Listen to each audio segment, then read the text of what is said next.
We have a problem in the operation of government that doesn't seem to be responsive to our needs, regardless of your views. The best example is, of course, when we passed the, quote, Obamacare program, which was nothing but a subsidy to the insurance industry. More than 70% of the American people felt that it should be single payer, which means we should just make everybody under Medicare, which I enjoy.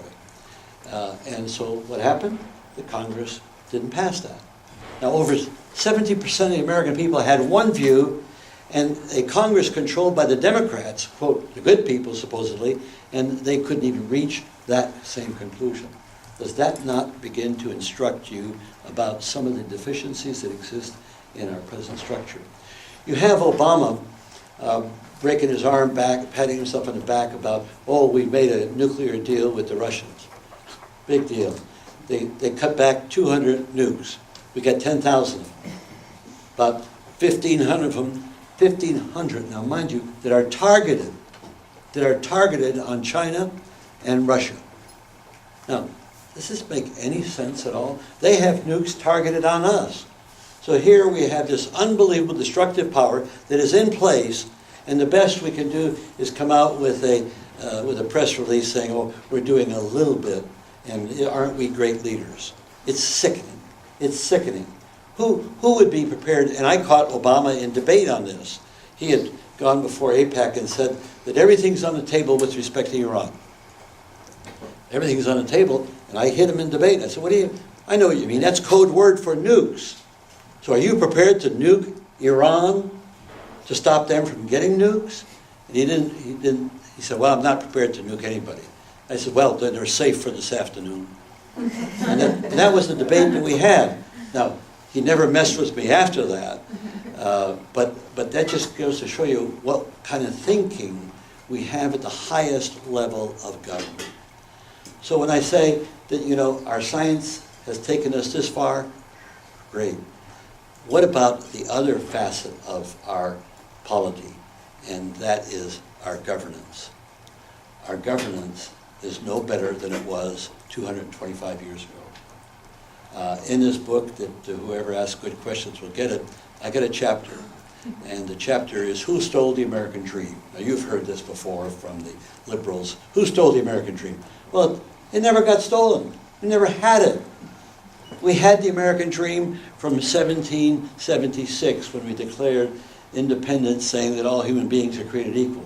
11 years later, the framers of the Constitution turned around and embedded slavery in the Constitution that you couldn't get it out except by a civil war.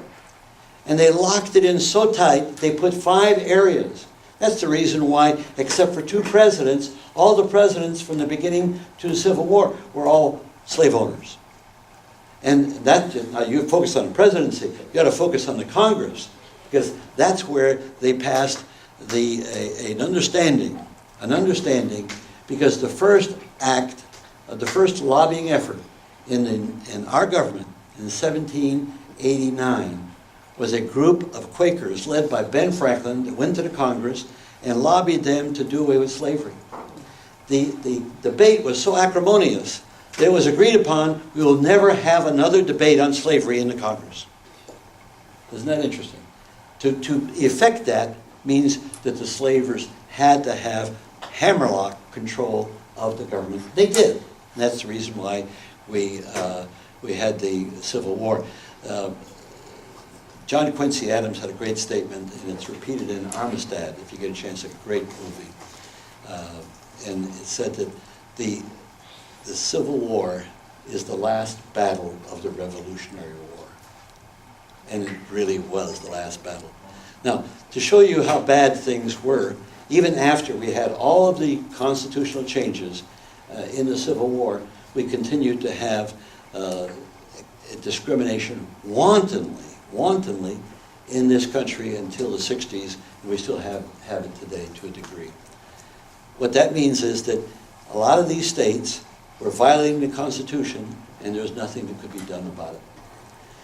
I mentioned there's 5 areas in the Constitution that corrupt the whole process. One is that a Negro was 3/5 of a person.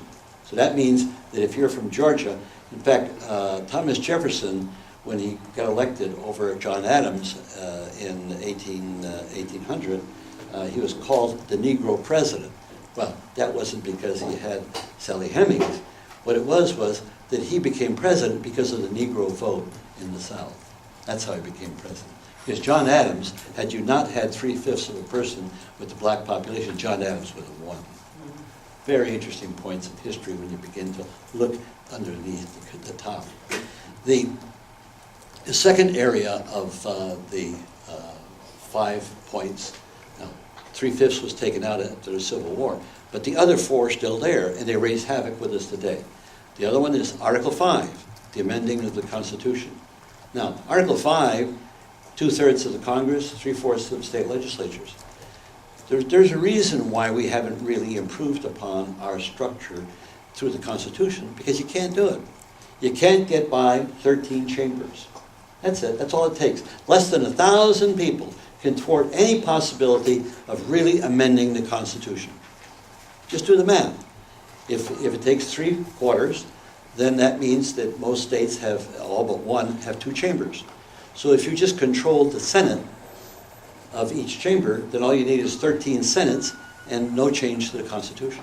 So the Constitution basically was nothing but housekeeping and maybe cutting out booze for a decade. But there's no really fundamental changes. Now, the only change that took place, it was not through the Constitution, it was because of the Civil War, and that was the expansion of the franchise. Can you imagine, the Constitution started out, you had to be a property owner to vote. Now, the people that were supposed to be involved in getting elected to the conventions, they all could vote. Whether you were black, white, man, or woman, you could vote. But you couldn't, after the Constitution passed, that was not the case. It was limited to property owners, and by the early 1900s, it expanded, and then after the Civil War, brought in blacks, and then brought in women in 1920, after you had more than 20 initiatives across the United States giving women the right to vote. And then, of course, we permitted the Chinese to vote in the late 20s. So our record in improving our Constitution is very poor. All it was expanding the franchise, not what the franchise could do.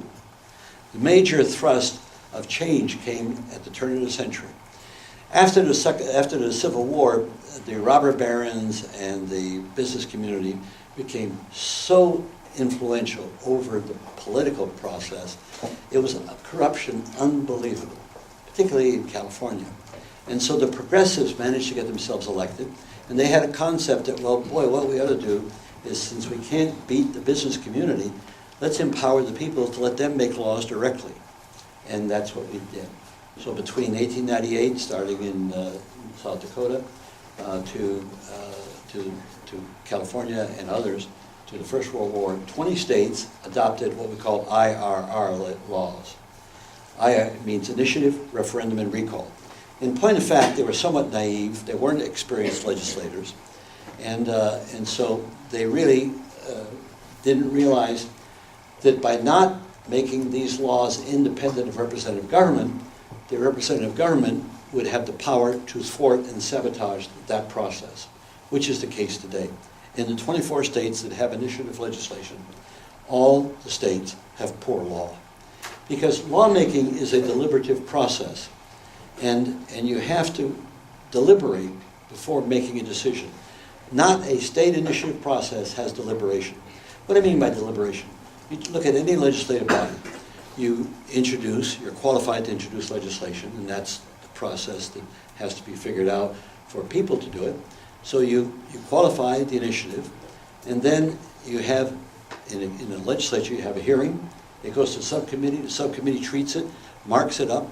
And that's one of the things that people don't understand, that we have a subcommittee system in our democracy. And there's reasons for it, because you can't act as a body of the whole. The whole Senate or whole House can't act on all the details of the legislation. They wouldn't get anything done. So what you do is you set up subcommittees, and then the subcommittees deal with this and deal with it very precisely. I was on the Finance Committee and the Energy Committee and Public Works Committee, and we sit there together, members of the committee.